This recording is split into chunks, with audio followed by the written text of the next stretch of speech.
Hello, everyone, and welcome back to another episode of the MetaManiacs Show. My name's Dan. I'm your host, and I'm here with my co-hosts as usual. I have Mike Piper. Hey. We got Dylan Straube. Hi, guys. And we have Jordan Syverson. Welcome, everyone. As you guys know, this is the show for and by trading card game maniacs, and we're here to talk about wonderful trading card games. And today we're doing a special episode because this is hot on the heels of the announcement of Bandai's Digimon Card Game coming to the West. An English release is coming with an early release in November and a full release in January. And one of our guys here, Jordan, is, well, let's put it lightly and say pretty hype about it. And we thought it'd be a fun thing to talk about because I guess this is the first time since we started the show that like a what we expect to be a pretty popular TCG is releasing, and we have this announcement to talk about. So why don't we start off with Jordan? I want you to tell us what your pitch is for Digimon. Why are you so pumped about it? Well, of course, it's Digimon, and I personally like the Digimon IP. More importantly, I like that they're also, for the most part, respecting both the show and the pre-anime stuff, because some of the Digimon that they included in the opening sets are not very popular in the show, but they're a cornerstone to the original like Digimon digital device, and that's the part I actually like more. Neat. I like the anime, but I like Digimon more so before the anime was a thing. The digital world in games and media that have the pre-anime or like the non-anime stuff is my favorite. So that's one selling point for me. May not be for everyone, but the thing that really drew me and that hooked me is I heard about the resource mechanic. I was watching the video for the Japanese game when they first announced it, and I was like, okay, that seems like an okay card game. I might play it. And then they got to the part about how you pay for cards, and that's what really like I immediately was like, all right, you got my attention. This is unique. I'm excited for it. So I'll touch on that first, if that's okay. Go for it. All right, so normally in a lot of card games, you have some sort of resource that you build up over time and you can play your bigger cards, all that jazz. It has, it's not a perfect system, but it gets the job done and it has good opening play and nice curves for decks. In this game, the resource pool is shared between you and your opponent. Think of it like a number between -10 and +10. For your opponent, they would be negative. It's gonna be hard to explain because it's weird without the little like gauge thing to like shift over. But basically, think of it this way: it's your turn. You start your turn. Let's say you have 3 resources at the beginning of your turn. You go to your combat phase, or your main phase, which is the main thing you play. It's similar to universes where you can do your actions in any order you see fit. You can attack, you can play cards. I think it's also similar to like DB Super in that regard, where you just kind of, during your main phase, you do whatever you need to in whatever order you want, and then you end your turn. In this case, your turn will end the second your resource goes negative. So let's say I had 3, I play a 4-cost card. After I resolve the effects of that 4-cost card, I'm at -1. My turn immediately ends after I play that card. It flips to your opponent, and they start their turn with however much you went negative. So in this case, -1. So let's say my opponent's Mike. Mike will start his turn with 1 resource, and then he does anything he can do or play as many cards as he wants to until his resource counter gets negative, and then it flips back to me. And I really like it because at face value, you're like, okay, that seems kind of neat. But when you start playing it, it adds a lot of cool dynamics because now not only are you trying to do your own strategies, but you're also thinking of maybe I'll do a less optimal play now to kneecap my opponent on his turn. Just so I don't give them a lot of resource. And it also, the thing I like about it a lot too is it literally eliminates the issue of like mana screwing or like having no resources, because you can always play cards no matter what. It just may end your turn faster than normal, but there never be a time where you're like, oh, I literally can't do anything because I can't play any resource, which I personally like. That's pretty cool. That mechanic specifically, I think it came from a game that Bandai had released earlier, which is not a trading card game, but it's also not really an LCG, but it kind of is, because the cards in each set don't really combine with each other, but you can play them against each other. It's called Chrono Clash System. They had a Naruto Shippuden and a Naruto Boruto, I think, Naruto. release. Naruto. Naruto. Am I saying it wrong? Naruto is Naruto. Okay, fine. Naruto's in the Thank you. background. I say stuff Naruto. wrong all the time. It's okay. I'll But let you guys know you. what I I'll mean. let you say it next time. And then they Okay. had an Evangelion release as well. Didn't for they also that, do a and, Godzilla set? Evangelion. and a Godzilla set. And then I think they announced that My Hero Academia is going to get one also for Chrono Clash. So if anyone is interested in trying that system out in like an actual card game, but like maybe they like those licenses better, you can grab a box of the Chrono Clash system and play that as well. So yeah, that mechanic is really unique and interesting, and it's exciting to see it being applied to a trading card game now too. Yeah, for sure. I have to admit, I'm not a big Digimon guy, so I didn't even really know that there was stuff before the anime. Fool. That I was had like Digivices when I was like 5 or Yeah. 6. And then like I- Digimon what- World 1 is like still to this day like in my top 3 most favorite games of all time. It's an awesome PlayStation 1 It- game. It's really cool. Unfortunately, the I rest thought of the that game- Digimon World games are not as good. I thought those games came from the anime. I thought the anime or a manga or something originated it. Nope. So you're saying that stuff was based on the video games? Yeah, the storyline for the first video game was literally like the kid gets sucked into his little like Digivice thing, and that's how he gets to the digital world. Like not the Digivice from the show, but like the actual little like Tamagotchi toys that people were buying and that started Digimon. That was the storyline to the first game. Is the kid got like sucked into his little thing. Yeah. Okay. Huh. No, I had no And idea. It was a lot of fun. It was a good time. I'm really Yeah. invested in Digimon, but I'm not. I mean, I haven't heard anything of the card game yet, other than what you guys have spoken of. So Yeah, and from what I played, I like it a lot. There's layers to it because when I first saw them like resource mechanic, for example, I was like, oh. At first glance, I was like, it's interesting, but I feel like it's going to be easily gamed. You're just going to play whatever you can play to get your opponent to one resource to just kneecap them the whole time. But when you start playing games, you start realizing by doing that, you kneecap yourself because now you can only spend like 1 or 2 resource a turn because you want to make sure they only hit -1. So then you're just playing a bunch of like low power cards over and over again. It just becomes this slow, like low versus low game. So sometimes you're like, well, I'm just going to, whatever. I'll give him 5 resource and play this big guy and then get some big tempo. And then they have 5, so then they can kind of not catch up, I guess, but it gives them resource to play with so they can do more on their turn. So Okay. Latin, So if they here's do the that to you too.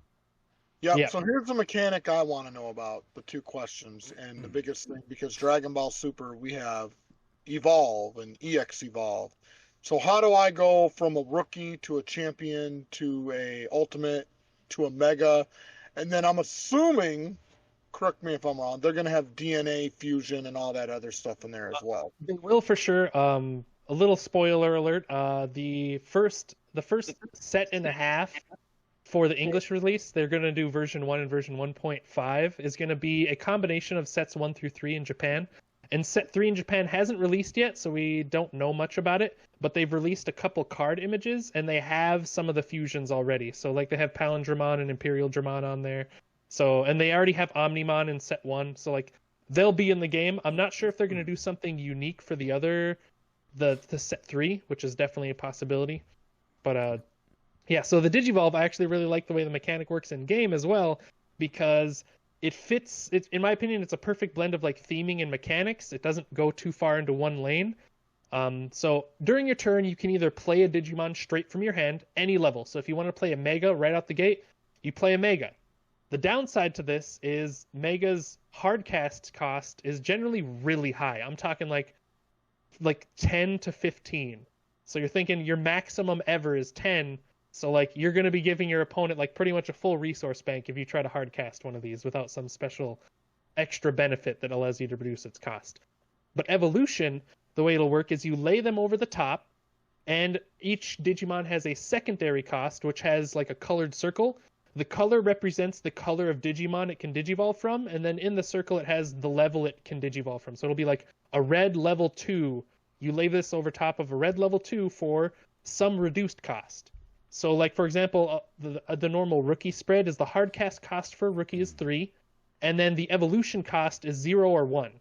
So like kind you're of highly special summoning incentivized. in like Yu-Gi-Oh, or like sacrificing in Yu-Gi-Oh.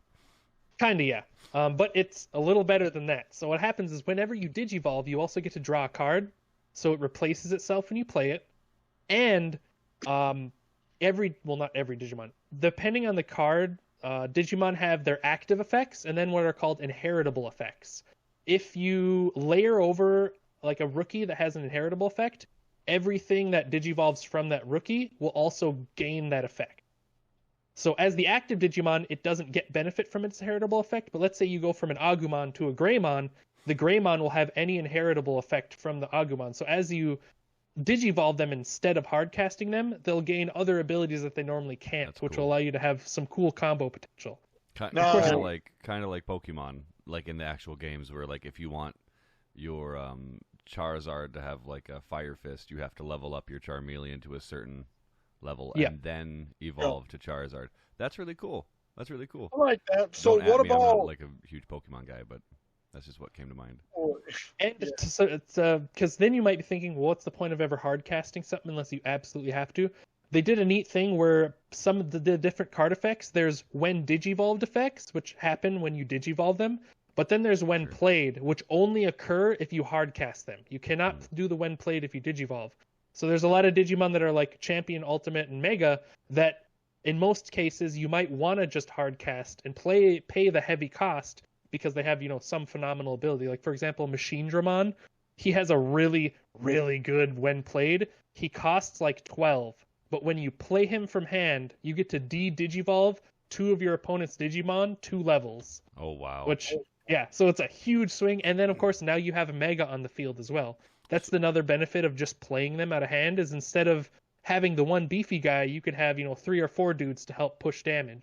So 1 second before you get too far away from this, I know Mike had something to add. I'm just curious. I heard you say that Japan was already 3 sets in or so. Does that mean that the rest of the world isn't going to be? It's not going to be asynchronous, as in like the sets aren't going to come out. So like Final Fantasy, right? Opus 12 comes out everywhere. Opus 13 comes out everywhere.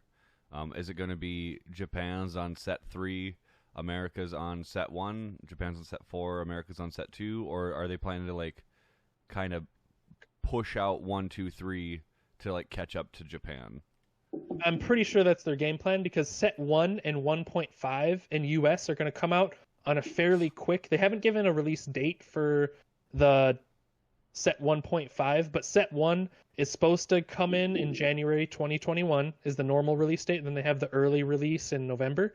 And sets 1 through 1.5 are going to be in a combination of sets 1 through 3. So they're trying to like catch the US and the rest of the Western world up to the Japanese release quickly. Okay. So then they'll be together. So in the beginning, there might be some disconnect, but they'll be caught up to the point where I'm expecting them to just be on one release schedule going forward. Okay, Is my cool, guess. perfect. That's 'Cause I felt that's like not that official, might have been a little but- wanky. Doesn't Magic the Gathering kind of do something like that, or is there? There's got to be some. I've heard of some TCG that did that where it was where they didn't have it releasing at the same time, depending on Pokemon which. does where- that, I thought. Pokemon does that. Okay, yeah. I'm just pulling. I might be pulling it out of my my butt, but Nope. I'm not Well, sure. For many years, Yu-Gi-Oh was actually I just haven't caught up, so I don't know if Sure. it's changed. But for many years, Yu-Gi-Oh sets were being released earlier. They would come to the West, and there would be some significant changes. Certain cards wouldn't get printed that were highly powerful and sought after, and then people in the West started to complain because they're like, "Why is the OCG Japan's game getting all the cool stuff? Like, and we don't get that stuff." So then they started printing some English exclusive cards that like weren't getting printed in Japan for a long time or whatever, and it just became like a giant disaster. But Yeah. That'd be an Um, interesting topic is the cultural differences between TCGs and what you're allowed to print and market, because like I know if you think about like the Chinese, I know the Chinese is obviously a huge market.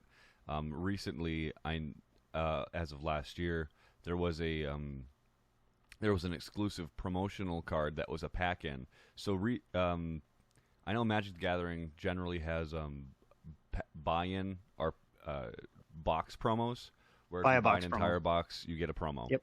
Well, Final Fantasy started doing that around the world at set 6, but in set 5 they started it in China specifically to boost the games in China, and there was it was Y'shtola, who was, she's still a very good card, but at the time she was the only card that you could she was a creature or a forward that you could put into that you could kill of your own volition to cancel a auto effect, like if an enter ability or something. It was the only thing that could do that.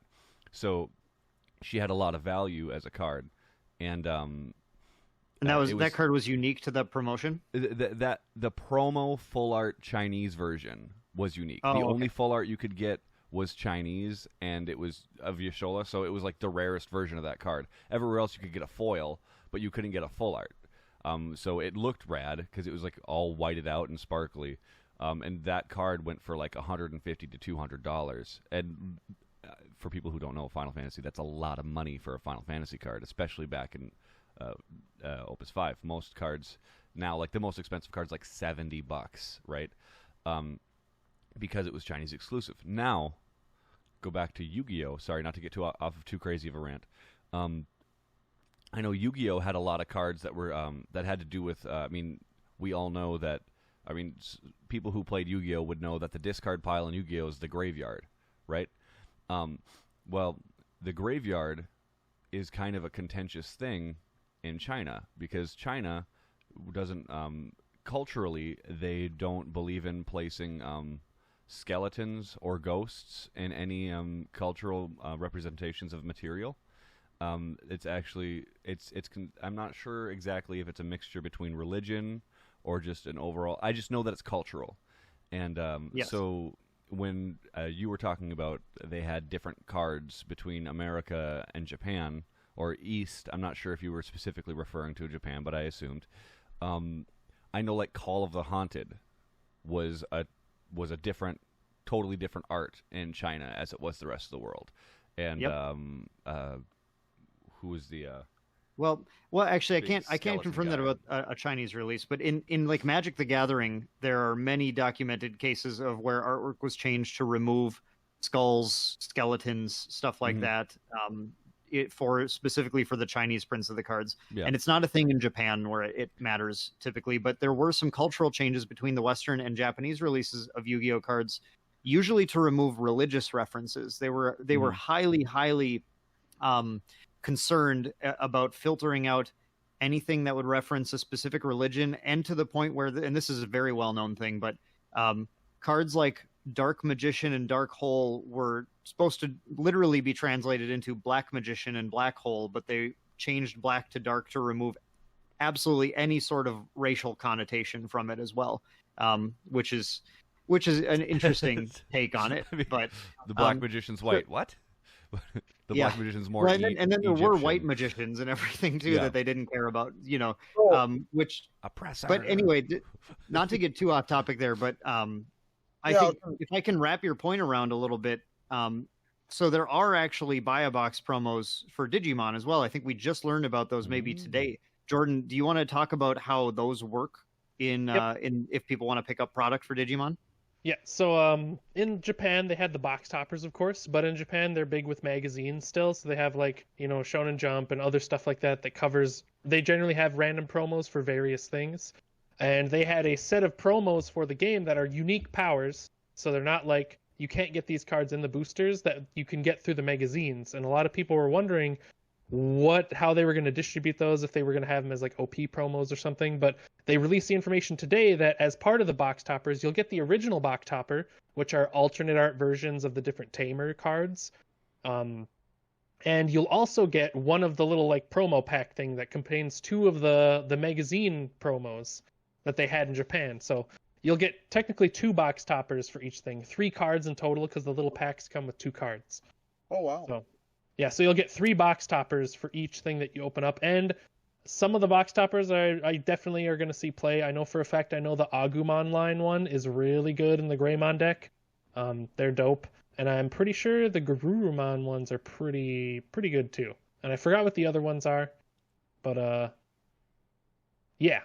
I just want to make a quick weird note. So if anybody has any issues with the video quality, which there shouldn't be, we were having a little bit of technical issues. So like every once in a while throughout this podcast, you might see like a hair of hitching.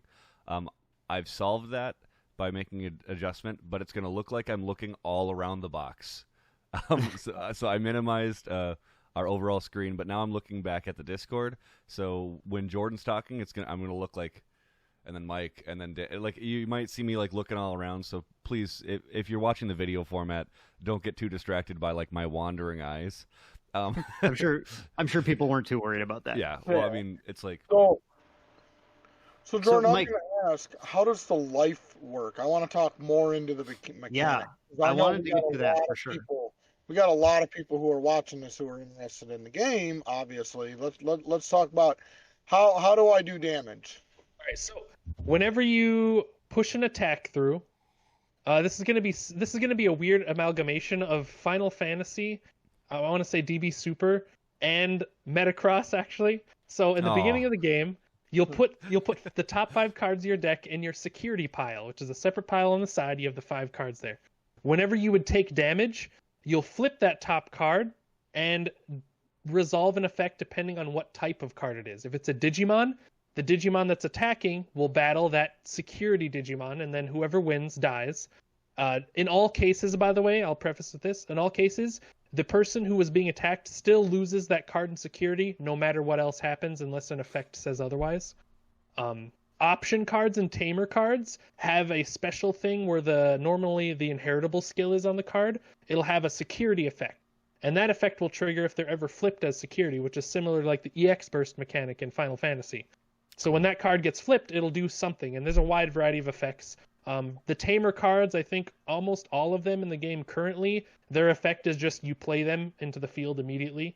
A lot of the option cards, which are kind of like sorceries or like event cards in DB Super, they'll just play their main effect, or they'll have some other unrelated bonus that's really good. Like there's one that puts it in your hand. There's some that do like different stuff, like mess with your opponent's memory. So if they would attack you, you might end their turn early if you have that card flip.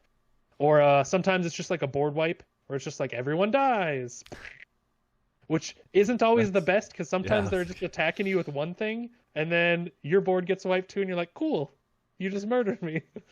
But it is obviously, the card is a good effect as well, because but it has that's how it's going. If you resolve them or not to. Or are they must? Because I know in Final Fantasy EX Burst, you may choose, like, even if it's beneficial to you, you may choose not to. I don't know exactly. I want to say most of them have don't have the may wording. There's a couple that say you may do X thing. So I'm assuming it's Final mandatory. So in Final Fantasy, it's regardless of the card. It's when a EX Burst is triggered via your opponent dealing damage to you or you to them, you may choose to like forego it, as opposed to like reading the card text. You can be like, that was nothing, like if you want to. So I was just curious if that was a similar effect, because that sounds like it would be really annoying to me if I was like taking a damage and I had a big field and I lost everything. I'm just questioning. But on the other side of things, if it is mandatory, that allows some interesting design space where they can design a powerful option card that has a negative security effect or something. Yeah, no, that's pretty cool. That's pretty cool. Yeah, and I'm not sure the answers to the question. I don't know the entire card pool, and I feel like there's not an entire board wipe, but there's definitely some cards that allow you to kill things. Sure. I know that for a fact, because I know there's like Terra Force, which you just oust something, which is really good, and it'll change the flow of the game. And then if you'd ever take damage when you have no more security cards in your security pile, you'll then lose the game. So what I wanted to bring up was that mechanic is the Duel Masters or Kaijudo mechanic. That's the game that used... Actually, this is probably closest to that game as far as anything, because Kaijudo also had shield triggers, where when you had 5 shields, when they're all broken, then you were susceptible to being attacked and losing. And cards had shield trigger, which when they were flipped, then you got to use the effect immediately. However, in that game, like Dragon Ball Super, when a shield breaks, it goes to your hand. In this game, you simply lose the card. But I think it's really interesting that you can have Digimon sitting in your shields, in your security cards, that if they get attacked, they flip and then they fight the guy immediately and can just kill the attacker out of nowhere. And that's a really important thing too, because they have what's called as an effect called security plus X, and it's similar to like the double attack or like triple attack, I think it's called in Dragon Ball Super, where when they attack you, you flip more than one card. Sure. In this case, you always flip them one at a time, and if the effect would ever like kill or compromise the person who's it gets stopped. Yeah, it would stop the others. Cool. So like let's say you have security +3, you flip the first card, and it kills that Digimon. The other cards will not be flipped because the Digimon's not there to continue attacking. Sure. Okay, so is it like Magic where if I have a Digimon out and my opponent has a Digimon out, like they attack like my security directly, but I can defend with another Digimon? Or is it like Dragon Ball Super where a Digimon has like a blocker mechanic? Mike, Yes, this has a blocker mechanic. Yeah, Okay. this game, as far as attacking and blocking, is very similar to Dragon Ball Super. So you can attack your opponent's tapped or exhausted Digimon in play, or you can attack them directly if they have something with blocker that's untapped, that's active. Then they can use it to defend. So that's what it's like Dragon Ball Super. Okay. Yep. So, yep. Okay. Can- Battle cards, if they have blocker, they can Now that defend. I feel like we've covered battle nicely. I'm just curious. We didn't talk about card types. You mentioned a few card types there. So Yes. I assume just to clarify. So you said there's like a prize system, right? Like when you take damage. So when you set the game up, you shuffle your deck up. After your opponent cuts it, do you then take like the top X cards and place them to the side? Is that how that works? Yeah, you take the security pile first, then you would draw your hand. And they are face down, correct? They are face down Okay. unless you have some special thing. Perfect. Just checking. So after that, what are the different card types? I assume you have Digimon. Yep, there are 4 card types in the game. So there's the Digimon, which are going to be majority of your deck. They're the ones that are going to be the breadwinners here most of the time. They come in the different levels. So there's Rookie, Champion, Ultimate, Mega, and then there's a level 7, which are reserved for like special things like Omnimon or Millennium Mon is another one. Cool. There is Digitama, or I'm not sure what they're going to call it specifically here, but it's like the egg Digimon, the little babies in training. Cute. Yes. So, and they come in a separate deck, maximum of 5 cards. And during your turn, you have the draw step, the raising step, and then your main phase. The raising step, you can either hatch a new Digimon or move one from your raising area to the field. And the raising area is just like a mutually exclusive zone that can't be targeted by anything. You can digivolve and like it's for raising your Digimon. So like let's say your strategy really relies on getting something to mega level and you don't want the opponent like ousting it or attacking it or something. You can just keep him in the raising area and build him up until he's at the mega level, then move him into the field. Cool. Yep. So you have like a different zone, like a raising zone, and then like a battle zone. Yep, and you can only ever have one Digimon in the raising zone at any time, and you can never have an in training or below Digimon enter the field. They have to be at least rookie level to move them from the raising zone. Sure. And then and rookie would, just to clarify, that would be Agumon, Tentamon. Yep. So rookie are the level 3 cards. Yep. There is technically no level 1 cards left. I think they're just then. leaving it in there for design space later on, because in the canonical like forms of Digimon, there's the baby, there's in training, which are level 1 and 2, then there's rookie, and then champion, ultimate, mega. Yeah, that's what I thought. Okay, cool. Yeah, I thought that was interesting because they have a bunch in training for your Digitama, but they're labeled as level 2, and there's technically no level 1s in the game yet, so that might just be a mechanic they add later. Sure. Okay. So then there's Digimon. Yep, there's those 2, and then there's option cards, which are similar to like sorceries and instants. More often than not, they're more like sorcery, because I think there's very few, like, actually, I don't even know if there is any at all that have like response effects. Like you'll play the option when something happens. It's normally like you play this option on your turn to do some effect, and then that's it. Oh, really? They're not like quick spells or like don't quote me. There responses? might be some. Sure. Like I said, I don't know the whole card pool intensely. I've made a handful of decks, but I have not utilized every card very much. Have you made them online? Is this like an online portal? Yeah. So there's a Discord that we can probably let's shout out. Let's plug that after Yeah. we continue. I was just curious. Okay, so And there's a big group of people that have been doing translations of the cards for like English speaking, and that's how I've been Exciting. playing the past couple months. Sure. They've done a great job at translating the cards at a quick pace. Like literally the day they would get spoiled, they would have like the English proxies like ready to go like the next day. So That's they're awesome. really good, and they've been holding some online tournaments that I'm hoping to get in on. I've missed the first couple, but just due to having stuff going on those weekends. Fan But subs yeah, have been running and they're the world playing for on- years. Is that correct? they On have everything in Untap. They also have stuff in TTS, and I believe they also have stuff in Octagon as well. I can check. So they Octagon. have like literally everywhere they let you normally play card games. They have the cards there and available for you to make decks and play on. So That's great. awesome. That's really cool. What So Jordan, sorry. what's your experience been like playing the game with other people online? What decks have you played? What kind of strategies have you encountered? well, I like the War Greymon line a lot and Black War Greymon. So of course I have a deck for War Greymon under red, and then I have a Black War Greymon deck that's super defensive. I've also made a Diaboromon deck because he's super cool and fun. I have a green Tyrannomon deck. I have a green Kowagamon Piercing deck. Piercing is a mechanic where if you would attack a Digimon and you kill it, you then get to check a security card as well. So Trample. it's a and then yeah, so it's like Hercules Kabuterimon in them too. I've basically just been picking my favorite Digimon and making decks off them. I wanted to clarify that the Digimon TCG is on Octagon. Awesome. Nice. And then I've made a what I call Heaven's Health deck, which is a bunch of like angels under yellow that abuse the recovery mechanic, which is you take the top card of your deck and put it in your security. So I play like a cockroach in that because every time I get close to death, I'm just like play this, get my health back. I think one of the matches with Lucas, he was also playing a yellow deck. It wasn't focused on recovery, but it got down to it was the first game I've ever played where like the enemy lost due to having no more cards in their deck because we just couldn't kill each other because we'd get each other low and then we'd re-heal and then That's he'd funny. block a bunch of stuff and then Very like Namekian-esque. yeah. But yeah, there's I'd 6 love to kill you, colors. but I you forgot won't to kill mention that me. as well.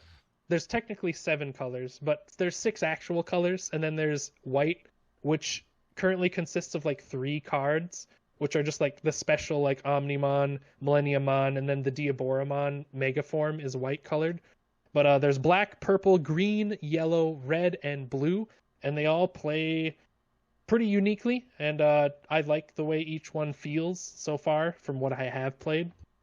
That's really And cool. there is a strategy I personally haven't seen or I haven't played, but I know it's pretty popular online called Rookie Rush, where instead of building, you just do the simple like weenie deck where you just have Mhm. Rookie Digimon of all colors, and you literally just flood the board with a bunch of them, and then just try to push the damage through by just sheer numbers. Like That was and my just, first thought when you said like summoning small things, like it can like kneecap your opponent. I was like, well, if you make your entire deck just small things, and like Yeah. small effects, that seems like a funny way to like. If your opponent has just big monsters, like they summon like a Diaboromon or whatever that costs a ton. You're like, all right, Agumon. Like I was just thinking like that, an army of Tentamon, 10 billion Tentamon. And then on a side note, I've been really impressed with the card design. I was worried when it first started because set 1 alone, in my opinion, there wasn't a lot of unique good deck types. I mean, there's obviously a bunch of ways you could build decks, but as far as like, since I like to approach things from a more competitive meta standpoint, I didn't foresee a lot of deck types that were going to be like, this is going to be the top performing. There's 1 or 2, maybe 3.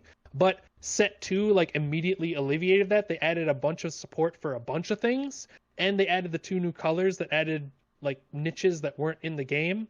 And so far, even the individual powers have really been like a lot of the powers I read. I'm like, that's interesting. I can see this card working in X deck.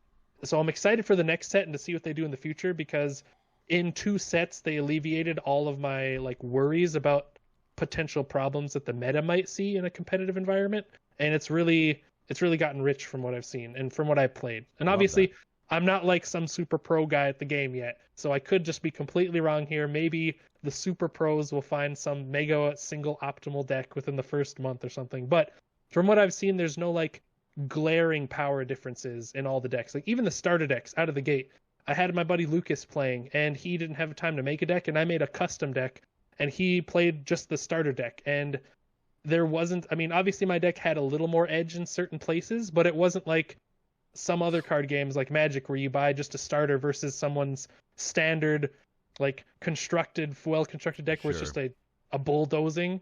Like it was a very close match even with just the starter right out of the box. I think that says more about Jordan's deck building ability than the stuff. Well, I think that says something about just this is something similar to what we see in Super.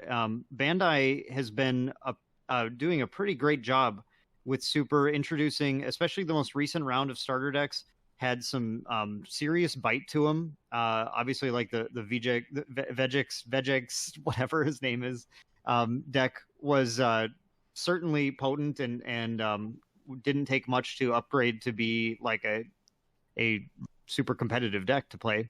For sure. And I want to point out too that what another thing Bandai does really well is, I mean, they do have like these exclusive promos that are box toppers and stuff, and they do promos in tournaments that cards you can only get in those tournaments, but they release them so they release them pretty well to the point where it's not too difficult to get a hold of stuff. And now things have been a little different just recently due to the coronavirus, making those champion packs a little tougher to get a hold of and everything. But beyond that, historically, they've done a great job getting promos out to people. They have some of the most beautiful looking cards in the market. For sure. If you really Digimon love big, shiny, flashy cards, Digimon is also being produced by Bandai, so I'm sure you're going to see some really cool looking your favorite Digimon. Yeah, I mean, this is just an example. Like, I mean, look at that card. That is while we're on the topic, actually, character the design. art in the Digimon game is also something that turned into an immediate selling point for me personally. The art is gorgeous on all the cards, and the thing that really delighted me is, I mean, not that it's bad to just take stills from like the media or like previously seen art, but from what I've seen, pretty much almost every single piece of art for these cards are brand new art, and they're really crisp, clean, and like That's just really beautiful. Like expensive to do. it's so nice looking, and it Same looks thing great. with Super. I love. Yep, I they do love that too. But And they have the same rarity scheme as Dragon Ball Super does, for those that are interested in that. And they also have a hefty amount each set that have parallel art, full arts in the boosters. So like, love that. and they do the same thing, but it's neat to have the extra alternate art, like full arts, especially the set 2. They have these really cool, like inking looking like manga drawings with like gold plating in the back. That's It so looks cool. like You have to link me a some of those circuit after. board. Yeah, I'll have to show you guys. They look real sharp, and I'm real excited to get playsets of all of them. That's really cool. And is then their distribution similar to? So you said the rarity level is similar to DBS. What's their distribution of rarities? Because I know that's a big drawing point for Final Fantasy TCG, is that the distribution of rarities is so low to the ground that most people can like get whatever they need in like 2 boxes, and then you can generally trade around for what you might need. I'm just wondering, because I know like if we think about back to like the Dragon Ball TCG or Metacross or like any Panini run game, or I know Dragon Ball Super has a few cards that are like buy 15 boxes, like, you know. So I'm just curious. I don't think they've fully released the US numbers or have like anything in big, like they've released like what the breakdown is going to be for like commons, uncommons in the set as a whole. Sure. But as far as like how many guaranteed, whatever super rare or secret rare per box or case, I don't think they've released that information yet. Okay. But So, if I had to Don't you guess, believe it's that it'd probably be going to be, similar to Japanese? yeah, I was going to say, if I had to believe, it's probably going to be similar to Dragon Ball Super in English. It will not be the same as Japanese. That's one of the things I was sad about, is in Japan, they have the 6 card packs for $2 instead of the 12 card packs for $4, like we do in the US. So Weird. which is again, that's how they do it with DB Super. So I would assume, since everything else is similar, it's probably going to be the same spread as Super has, but they It's owned could by Bandai, definitely, right? yeah, it's So, Bandai. Yeah, So that seems like a decent thing to Yeah. to presume. That would be the assumption, but you never know. They could surprise us tomorrow and just be like, "There's going to be 3 rares in every pack and a secret rare guaranteed in a box or something." I wouldn't crazy. get your hopes up for that. Yeah, I don't think that's going to be the case, but you never know. But yeah, what's causing the issue in us being able to know this is because they're doing this like set 1.5 thing instead. They're combining sets into one larger one, and it's actually not uncommon if you go back historically and look at other, like Yu-Gi-Oh started out in Japan with these tiny sets with small boxes, and it's a thing that they try in that market, but they Japanese games never port that over to America to make that the model. But it like they are used to having games in Japan where they're half quantity packs with half price in boxes that are half the size. Sure. Not sure why. There's some cultural reason, I'm sure. It's But yeah, probably- because it might Personally, be being like changed. a lower floor for entry. Yeah, and Yeah, I 'cause it personally was- would have preferred the 6-card pack, in all honesty, because as a person who generally buys a fair amount, it would have meant more rares and above for the players for the same sure. amount of money. So, like, if you spend $20 for the 6-card pack, you'll Sure. get 10 rares. You're guaranteed a rare per pack. Yeah. Yeah, and as opposed to the 12-card packs where your same $20 only gets you 5 rares. And again, that's only really for people like us who like buy a large amount in bulk. So Oh, I mean, like you like just when said, I it's buy a double the bulk, value. like when I Like- buy a bulk, it's like I have so many coms and uncoms. I'm like, man, I wish I could just trade all these for, even a couple more rares. Thank God Right. we live But, in North Dakota where firewood's important. Right? Despite that, though, the Dragon Ball Super scheme is not bad. Mike, I know it's been changing recently, but for anyone who is not aware, do you want to just go over kind of how rarity drops work in Dragon Ball Super right now? Yeah, so they made a recent change in set 10, which is actually quite exciting, where now you're guaranteed a foil in every pack, and you're guaranteed a rare or super rare in every pack, but now your rares aren't an automatic foil. So you could get, like before, it was like you could get a foil card and it would be a rare card, and you're just like, well, yeah, that's always foil. But now you're guaranteed a foil, so it could be an uncommon, common, whatever, and then you're guaranteed a rare or super rare in every pack, which Do is you like really that better? cool. I love that way better. It's a lot easier for you to Sounds get like your Final foil. Fantasy. Yeah, it's a lot easier for you to get your commons and uncommons. And then when it comes to SPRs, which is basically alternate arts of other cards, it used to be just alternate arts of SRs, but now it's alternate arts of just other cards in the set. Those are generally 3 per box now. And then the SCR they've released 3, and it's been 2 per case. And there's 12 boxes in a case. So your SCRs are your ultra rares. You did miss the SR rarity, which is I think the one every how many of those do you get a box now? 5 or 6? Is that right? It depends, Dan. Like it really does. There's some boxes you open you could get 5. Some you open that can get up to 8. Some you can get only 3. It is random. SRs are kind of the legend, or in Final Fantasy, or the mythic rare from Magic, or the ultra rare from UFS. That's that slot. Yep. And then the secret rare, the thing that they do in DBS is that secret rares all have a keyword called ultimate. That means you can only have one ultimate card in your deck. So they're not things where you need to chase down, like I need to buy 3 cases just to get a play set of this one card. You may not need a single secret rare from a new set because it just doesn't fit into any of your decks. You already have an ultimate card that you like using, or whatever. How do the secret rares work in Digimon, Jordan? As far as, like, what do you mean? Well, Like, how do they work? Like, do you need to get a playset of them? Oh, I want to say no. From the small amount that I've seen, they are, in my opinion, cards that are very powerful, but they're those type of cards they're not like every deck needs to run X thing. It's like if your deck is building to this strategy, it'll be really nice to have. For example, like Black War Greymon is one of them in set 2. I really like it, but it's not like an auto include in black decks. His effect allows you to hard cast him for like 6 less if your opponent has basically like a mega level or above. Like if they have a Digimon in the field that has 10k or more, he's reduction from 13, I think, down to 7 cost, which is the normal price of an ultimate. And then his active ability is when he attacks, if you attack a Digimon on your opponent's side of the field that is the strongest on their side, you can untap him. So like obviously it's a really good card, but it's not gonna like make or break your deck whether you have him in there or not. Sure. And I think part of that comes down to just like that balanced cost paying system makes it so that you can never get like too far ahead of your opponent and like play this massive thing and they just can't keep up, because anytime you play something big, then your opponent usually gets more resources to try and deal with it, which is nice. I did have one question actually in direct relation to that.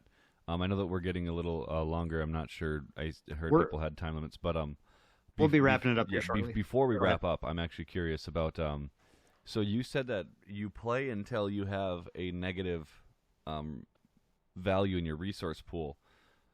Is there any time where you wouldn't have that, or do you draw up to? Yes, I forgot about that. So what'll happen is if you can also optionally pass your turn, or like let's say you just have no cards in hand and you're still not at negative. If you would ever pass your turn optionally, then you set your opponent's value to 3 and your turn ends. So like you can't do anything crazy like just set it like stop at 0. So they'll automatically get 3 resources if you pass your turn. Which sometimes is the play, like sometimes you just don't like the cards in your hand you don't want to play right now. They just aren't going to give you value. So you'll be like, you know what? Whatever. You can have 3 resource. I'll pass. Oh, I don't know how much 3 resources, but that seems like a. It's a good base number, and it's not always scary to give them that because the tamer cards, there's a tamer card in each color, and their constant effect is at the beginning of your turn, if you have 2 or less resources, set it to 3. So like if they have that on the field, for example, then passing is a lot less punishable because they're gonna have 3 anyway, and that also helps you. It's also interesting because those tamers in the game also help ramp up what you play naturally, because like once they get a tamer on the field, you're like, well, I might as well pay 5 resource anyway to set them to 3 because they're going to go to 3 regardless, so I might as well play this bigger card just because I can, and I'm not going to be at a disadvantage. Cool. It sounds like the game has a lot of really cool skill testing points, an interesting resource system that is super unique in that game and will be really fun to explore. So I'm looking forward to it coming here. And here on the channel on MetaManiacs, we're going to be pushing out a lot of great content for Digimon coming up because we're excited about it. We like Bandai. We like what Bandai's been doing and want to support the game for them. And so if you want to see more Digimon stuff, come close as we can. As soon as we can get more stuff out, we'll be getting some Digimon content coming to you. We're going to do a nice how to play video and all sorts of other stuff around November-ish or as soon as we can otherwise. So definitely stay tuned for that. And otherwise, if you guys did enjoy this is our ongoing podcast. We have released an episode every week talking about TCGs. This is our first time we really just like picked up one TCG to look at in an episode. So we'd love to hear what you guys thought of it. If you guys like this kind of stuff, we have plenty of other TCGs we can do little deeper dives into. Otherwise, we like just talking about other generic TCG topics. And if you're a trading card game fan, this is the place for you. So go ahead and hit subscribe down below if you're watching on YouTube, or subscribe on your podcast platform of choice: iTunes, Android, Google Podcasts, TuneIn, Stitcher, whatever. We're there. We're on all of them. So hope you guys enjoyed this one. And of course, a huge shout out to our Patreon supporters. Our patrons make this possible for us to do all these episodes for you guys. Thank you guys so much for helping us out. And shout out to TAC Games, who we have. TAC Games Trent is one of our Patreon supporters, and TAC Games are the ones Trent. who are awesome.